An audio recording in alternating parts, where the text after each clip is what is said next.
Good morning, students. Am I audible and visible? Good morning, everyone. 1 week అయింది మిమ్మల్ని అందరినీ ఇలా కలుసుకొని. So last week I was affected by dengue fever. So అందువల్లే ఈ 1 week కూడా రాలేకపోయాను, ఇంకా హాస్పిటలైజ్ కూడా అయ్యాను. Right now I'm on my recovery path. కంప్లీట్గా రికవర్ అవ్వలేదు ఇంకాని, కాకపోతే మెల్లమెల్లగా రికవర్ అవుతున్నాను. So I thought I can start today. So చాలామందికి తెలియదు ఎందుకు 1 week నుంచి సార్ రావట్లేదని చెప్పి, అందుకోసమనే చిన్న ఈ విషయం చెప్దామని స్టార్టింగ్లో 2 ముక్కలు మాట్లాడేస్తున్నాను. I'm good now, I'm more or less okay, I'm more or less back. ఇంకా ఇన్స్టిట్యూట్లో క్లాసెస్ ఇంకా టేకప్ చేయలేదు, స్టార్ట్ చేయలేదు, ఎడిటోరియల్తోనే స్టార్ట్ చేస్తున్నాను. మేబీ నెక్స్ట్ వీక్ నుంచి I will resume all my activities full fledged. Okay, సరే మరి కిక్ స్టార్ట్ చేద్దాం ఇవాళ ఎడిటోరియల్. సో ఇవాళ ఎడిటోరియల్లోకి వస్తే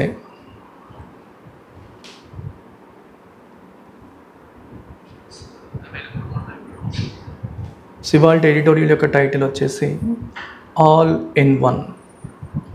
ఆల్ ఇన్ వన్ అంటే అన్నీ కలిపి ఒకే దాంట్లోనే.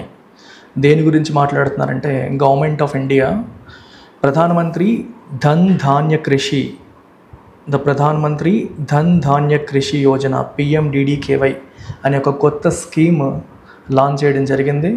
ఈ స్కీమ్ యొక్క ఆబ్జెక్టివ్ ఏంటంటే, ఇప్పటి వరకు ఉన్న అన్ని అగ్రికల్చరల్ రిలేటెడ్ స్కీమ్స్ అన్నిటినీ కూడా they are bringing everything into under one umbrella.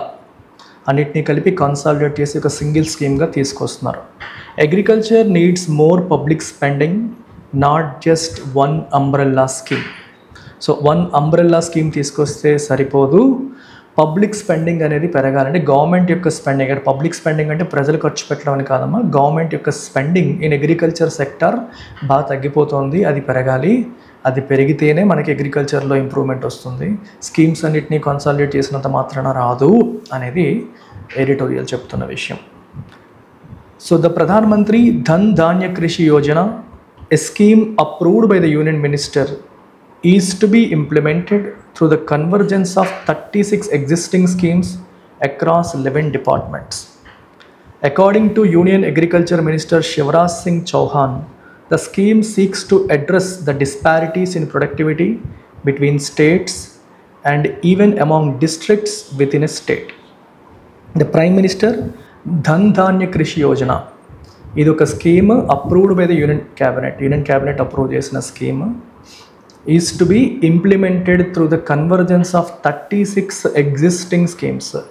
11 departments across 11 departments ఉన్న 36 ఎగ్జిస్టింగ్ స్కీమ్స్ అన్నిటిని కూడా కన్వర్జెన్స్ అంటే అన్నిటినీ కలపడం ద్వారా ఈ కొత్త స్కీమ్ అనేది తయారవుతుంది అని చెప్పడం జరుగుతుంది. సో దీని ఆ రకంగా ఇంప్లిమెంట్ చేస్తారు.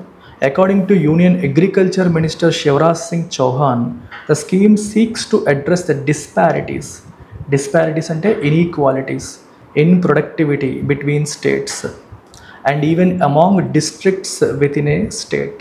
స్టేట్కి మధ్య ప్రొడక్టివిటీ డిస్పారిటీస్ అంటే కొన్ని చోట్ల ఎకరాకి 40 బస్తాలు పండుతూ ఉంటే ఇంకో చోట 20 బస్తాలే పండుతుంది, అంటే ప్రొడక్టివిటీ డిస్పారిటీ. ఇట్లాంటివి ఎందుకు వస్తున్నాయి అనే దాన్ని అడ్రస్ చేయాలి. అలాగే with in a state different districts మధ్య కూడా డిస్పారిటీస్ని ఎట్లా అడ్రస్ చేయాలి అనే ఆస్పెక్ట్స్ పైన ఇది ఫోకస్ చేస్తుంది ఈ scheme. The centre's pet schemes such as the Pradhan Mantri Kisan Samman Nidhi and the Pradhan Mantri Fasal Bima Yojana as well as the relevant state schemes to be identified by the district Dhan Dhaanya samitis will be subsumed in the PMDDKY. So central government యొక్క pet schemes మరియు relevant state government schemes అన్నీ కూడా తీసుకొచ్చి ఈ స్కీమ్లో కలిపేస్తారు. అయితే ఎవరు identify చేస్తారు వీటిని అంటే డిస్ట్రిక్ట్ ధన్ ధాన్య సమితీస్ ఐడెంటిఫై చేస్తాయి ఏ స్కీమ్స్ని వీటిలో కలపాలి అని. సబ్జ్యూమ్డ్ అంటే దాంట్లో కలిపేయడం, దాంట్లో కలిసిపోవడం అని. Local partnerships with the private sector will also be promoted under the proposed scheme which will begin in October during the rabi crop season. So rabi crop సీజన్లో అంటే మనకి వర్షాకాలం అయిపోయిన తర్వాత వచ్చే సీజను, పంట వేసే సీజన్ మనకి రబీ సీజన్ అక్టోబర్లో వచ్చేది. సో ఆ సీజన్లో ఈ స్కీమ్ అనేది స్టార్ట్ అవుతుంది. ప్రైవేట్ సెక్టార్ పార్ట్నర్షిప్ కూడా ఎంకరేజ్ చేస్తుందంట. The scheme is to get an annual అవుట్లే of 24,000 crore for 6 years. ఈ స్కీమ్కి సంవత్సరానికి 24,000 కోట్ల చొప్పున 6 సంవత్సరాల పాటు అవుట్లే అంటే కేటాయింపులు, నిధుల కేటాయింపుని మనం అవుట్లే అంటాం, ఇవ్వబోతున్నారు అని అర్థం. Modeled on Niti Ayog's aspirational districts program, the center will identify 100 districts based on low productivity and cropping intensity and less credit disbursement. So ఇది నీతి ఆయోగ్ యొక్క ఆస్పిరేషనల్ డిస్ట్రిక్ట్స్ ప్రోగ్రామ్ని బేస్ చేసుకొని కాదు కానీ ఆ మోడల్లో, ఆ స్టైల్లో. ఆస్పిరేషనల్ డిస్ట్రిక్ట్స్ ప్రోగ్రామ్ ఏం చేస్తుంది, మనకి దేశంలో ఉన్న 100 మోస్ట్ బ్యాక్వర్డ్ డిస్ట్రిక్ట్స్ని ఐడెంటిఫై చేసి వాటిని ఇంప్రూవ్ చేయడం కోసం ప్రయత్నాలు చేసి వాటి మధ్య కాంపిటీషన్ పెట్టి వాటి మధ్య పారామీటర్స్లో ఎలా ఇంప్రూవ్ అవుతాయని చెప్పి లైవ్ డాష్బోర్డ్తో ఎప్పటికప్పుడు మెజర్ చేసుకుంటూ వెళ్ళే ప్రోగ్రామ్ అది. సిమిలర్గా ఇక్కడ కూడా 100 డిస్ట్రిక్ట్స్ని బేస్డ్ ఆన్ లో ప్రొడక్టివిటీ అండ్ క్రాపింగ్ ఇంటెన్సిటీ, ఎక్కడైతే క్రాపింగ్ ఇంటెన్సిటీ తక్కువ ఉందో, క్రెడిట్ డిస్బర్స్మెంట్ తక్కువ ఉందో, క్రెడిట్ అంటే ఏంటమ్మో అప్పులు, సో అప్పులు రైతులకు ఇవ్వాల్సిన అప్పులు, రైతులకు ఇచ్చే అప్పులు అనేవి తక్కువగా వెళ్తున్నాయో, ప్రొడక్టివిటీ తక్కువగా ఉందో, అలాంటి వాటిని ఐడెంటిఫై చేసి దానిపైన వర్క్ చేస్తుంది government. The hope is that the scheme will result in higher productivity, value addition in agriculture and allied sectors, local livelihood creation, leading to increased domestic production and self-reliance. So hope ఏంటి, ఏం కోరుకుంటున్నాం, ఏమవుతుందని చెప్పి మనం ఆశిస్తున్నామంటే ఈ scheme అనేది higher ప్రొడక్టివిటీకి దారితీస్తుందని, అలాగే హయ్యర్ వాల్యూ ఎడిషన్ అగ్రికల్చర్లో అండ్ అలైడ్ సెక్టర్స్లో హయ్యర్ వాల్యూ ఎడిషన్కి దారితీస్తుందని, లోకల్ లైవ్లీహుడ్ క్రియేషన్కి ఉపయోగపడుతుందని, అంటే జీవనాధారాలను క్రియేట్ చేస్తుందని, ఇంకా అలాగే increased domestic production and self Reliance, మన మీద మనం ఆధారపడే పరిస్థితి ఇస్తుంది, బయట వాళ్ళ మీద ఆధారపడడం తగ్గించేలా మారుస్తుంది, డొమెస్టిక్ ప్రొడక్షన్ ఇంకా పెంచుతుందని చెప్పి expectation. So this convergence of schemes must be viewed in the background of decreasing public spending on agriculture. అయితే డిఫరెంట్ స్కీమ్స్ యొక్క అమాల్గమేషన్ లేదా కన్వర్జెన్స్ అన్నిటినీ కలపడం అనే దాన్ని మనం ఏ యాంగిల్లో చూడాలి, ఏ డైరెక్షన్లో చూడాలి అంటే from the background of decreasing public spending, agriculture మీద గవర్నమెంట్ యొక్క స్పెండింగ్ తగ్గిపోతుంది అనే విషయాన్ని దృష్టిలో పెట్టుకొని ఆ యాంగిల్లో దీన్ని చూడాల్సిన అవసరం ఉంది. The parliamentary standing committee on agriculture in the latest report on demands for grants had observed a continuous decline from 3.53% in 2021-22 to 3.14%, 2.57% in 23-24, 2.54% and 2.51%. Okay, ఇవన్నీ కూడా చూసారు, మీరు అబ్జర్వ్ చేశారు ట్రెండ్ ఎలా ఉందో. 2021-22లో 3.53% నుంచి 25-26లో 2.51%కి పడింది. Of the allocations for agriculture as a percentage of the total center plan outlay. So centre యొక్క ప్లానింగ్ అంటే ఓవరాల్గా కేటాయింపుల్లో అందులో అగ్రికల్చర్కి ఎంత ఇస్తున్నారు అనేది చూస్తే ఎంత తగ్గిపోతూ వస్తుందని మనకు క్లియర్గా తెలుస్తుంది. So this aggregation of all schemes under one umbrella suggest that the government wants uniformity in running the welfare, financial and technical schemes in the agriculture sector. అయితే ఈ డిఫరెంట్ స్కీమ్స్ని ఒక గొడుగు కిందకి తీసుకురావడం, అన్నిటినీ ఒకే స్కీమ్ కింద తీసుకురావడం, ఇదేం ఇండికేట్ చేస్తుందంటే the government wants uniformity, welfare schemes, financial schemes, technical schemes అన్నిటినీ ఒకే అంబ్రెల్లాలోకి తీసుకురావాలి, ఒకే రకంగా రన్ చేయాలి, యూనిఫామ్గా మెయింటైన్ చేయాలన్న ఆలోచన కనిపిస్తుంది. It is keen to add states measures to in the new scheme. ఇది స్టేట్ గవర్నమెంట్స్ ఏవైతే చేస్తున్నాయో వాళ్ళ రైతుల కోసం వాటిని కూడా ఇందులో కలపాలి అని చెప్పి అనుకుంటోంది. It remains to be seen how effective such uniformity will be on the ground as further decrease in public investment in agriculture could be disastrous. Okay, ఇలాంటి స్కీమ్, ఇలాంటి యూనిఫార్మిటీ అనేది ఎలా పనిచేస్తుంది ఏంటి అనేది మనం ఒకసారి చూడాలి. ఎందుకంటే అగ్రికల్చర్లో పబ్లిక్ ఇన్వెస్ట్మెంట్ అనేది గవర్నమెంట్ యొక్క ఇన్వెస్ట్మెంట్స్ ఇంకా తగ్గిపోతే అది డిజాస్ట్రస్ అవుట్కమ్స్కి దారితీసే అవకాశం అనేది ఉంది. Public private partnerships should be for the larger good of self reliance, particularly in the production of food grains, edible oil and pulses. Public private partnerships అనేవి దేనికోసం ఉండాలి? For the larger good of self reliance particular in the production of food grains production, edible oil and pulses ప్రొడక్షన్లో self రిలయన్స్కి ఉపయోగపడేలాగా public private partnerships అనేవి ఉండాలి. అంటే మన మీద మనమే వేరే వాళ్ళ మీద ఇంపోర్ట్స్ మీద ఆధారపడకుండా మన మీద మనం ఆధారపడే పరిస్థితికి దారి తీయాలి అని అర్థం. The progress of area coverage under kharif crops released last week points to a decrease in the sowing of oil seeds and poplar pulses. The progress of area coverage under kharif crops. Area coverage under kharif crops అంటే అర్థం ఏంటమ్మా అంటే kharif crops మనకి వర్షాకాలం start అవ్వడానికి ముందు వేసే పంటని ఖరీఫ్ అంటాం కదా. సో దాంట్లో ఎంత ఏరియా కవర్ అయ్యింది అంటే ఎంత ఏరియాలో పంట వేశారు అనేది మనం గమనిస్తే ఓకే, దాన్ని మనం గమనిస్తే మనకి ఏం తెలుస్తుంది, ఆయిల్ సీడ్స్ మరియు పాపులర్ పల్సెస్ సోయింగ్లో డిక్రీజ్ అనేది కనిపిస్తుంది. Decrease in the sowing of oil seeds and popular pulses.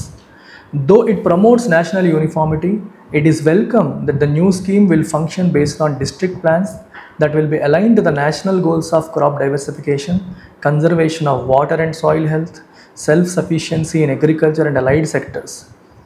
Though it promotes national uniformity అనేది ప్రమోట్ చేస్తున్నప్పటికీ కూడా it is welcome that the new scheme will function based on district plans. Okay, district ప్లాన్స్ని base చేసుకునే ఇది function చేస్తుందనే విషయం ఆహ్వానించదగ్గది, మంచి విషయం అని అర్థం. That will be align to the national goals of, అంటే నేషనల్ లెవెల్ గోల్స్ మనకు ఉంటాయి. ఏది క్రాప్ డైవర్సిఫికేషన్ చేయాలని, water and soil health conservation జరగాలని, అగ్రికల్చర్ అలైడ్ సెక్టర్స్లో డిపెండెన్సీలు తగ్గాలి, సెల్ఫ్ సఫిషియన్సీ బిల్డ్ అవ్వాలని, ఇవన్నీ నేషనల్ లెవెల్ గోల్స్. దానికి అలైన్ అవుతూ డిస్ట్రిక్ట్ లెవెల్ ప్లాన్స్ అనేవి వేసి ఆ ప్లాన్స్ని బేస్ చేసుకొని ఈ స్కీమ్ ఫంక్షన్ అవుతుంది. For the PMDDKY, the center will monitor 117 key indicators of progress on a monthly basis. But to make it more participatory, states, local self-governments, primary agriculture cooperative societies, and agriculture universities and organizations of farmers and traders must be involved in this process. To make it more participatory, states, local governments, primary agriculture cooperative societies, agriculture universities, అలాగే organisations of farmers and traders అందరూ కూడా ఈ ప్రాసెస్లో involve అవ్వాలి. అలా involve చేయడం ద్వారా దీన్ని మోర్ పార్టిసిపేటరీ చేయొచ్చు అని ఇక్కడ ఫైనల్గా చెప్పడం అనేది జరుగుతుంది. అలా అందరినీ ఇన్వాల్వ్ చేస్తే సక్సెస్ అవుతుంది అని అర్థం.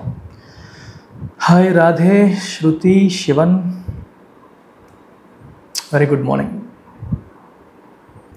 సో మరి ఇవాళ ఎడిటోరియల్ని బేస్ చేసుకొని MCQస్ని సాల్వ్ చేద్దాం. What best describes the tone of the author in the passage. ఇందులో టోన్ ఆఫ్ ద ఆథర్ని డిస్క్రైబ్ చేసేది ఏంటి, ఈ ఆథర్ టోన్ ఏంటి?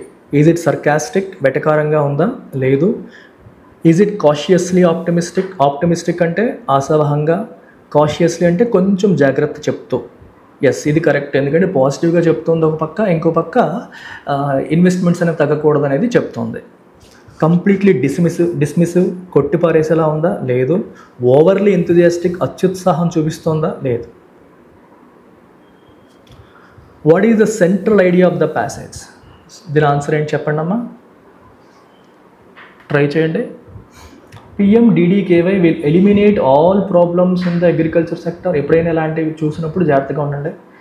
అన్ని ప్రాబ్లమ్స్ని ఎలిమినేట్ చేసేస్తుందా? ఏది అన్ని ప్రాబ్లమ్స్ని ఎలిమినేట్ చేయలేదు. Agriculture needs more private investment for self sufficiency.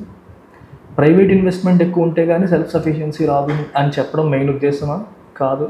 Convergent schemes under PMDDKY is welcome, but decreasing public investment is a concern. Yes, different స్కీమ్స్ని కన్వర్జ్ చేయడం అనేది మంచి పరిణామమే అయినప్పటికీ పబ్లిక్ ఇన్వెస్ట్మెంట్ అనేది డిక్రీజ్ అయిపోవడం, అంటే గవర్నమెంట్ యొక్క ఇన్వెస్ట్మెంట్ తగ్గిపోవడం అనేది కొంచెం is a cause for concern, ఆందోళన చెందాల్సిన అంశం.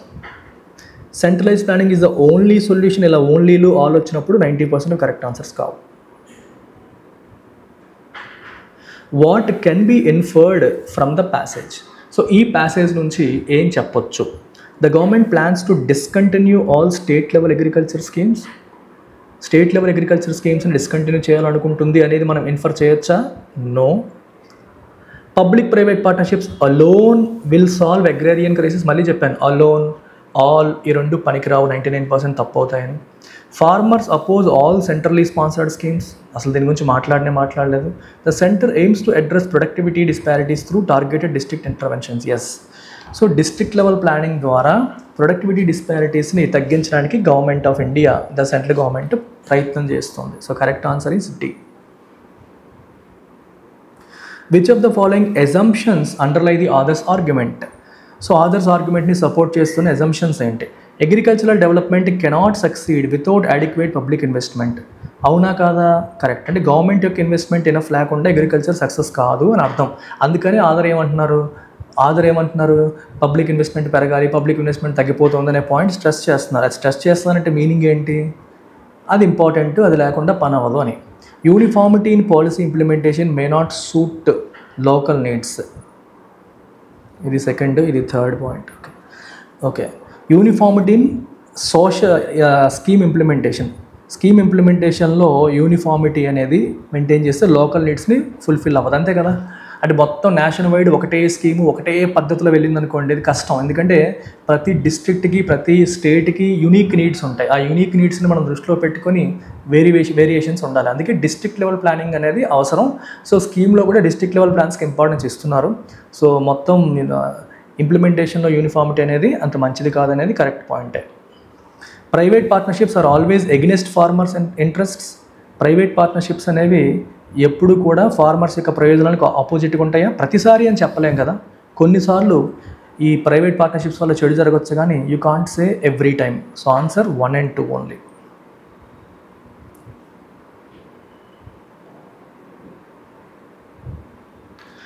ఇంగ్లీష్లో వీక్గా ఉన్నవాళ్ళు, ఇంగ్లీష్లో వీక్నెస్ వల్ల కాంపిటేటివ్ ఎగ్జామ్స్ని క్రాక్ చేయలేకపోతున్న వాళ్ళు, you can go with this course called English infinity. దీని ద్వారా మీరు మిమ్మల్ని ఇంప్రూవ్ చేసుకోవచ్చు. బ్యాంక్, రైల్వే, ఎస్ఎస్సికి కూడా కోర్సెస్ ఉన్నాయి. ఇంట్రెస్ట్ ఉంటే మీరు జాయిన్ అవ్వచ్చు. చందు హాయ్. ఇంకా ఎవరైనా ఏమైనా అడగాలంటే అడగచ్చు, మాట్లాడాలంటే మాట్లాడచ్చు,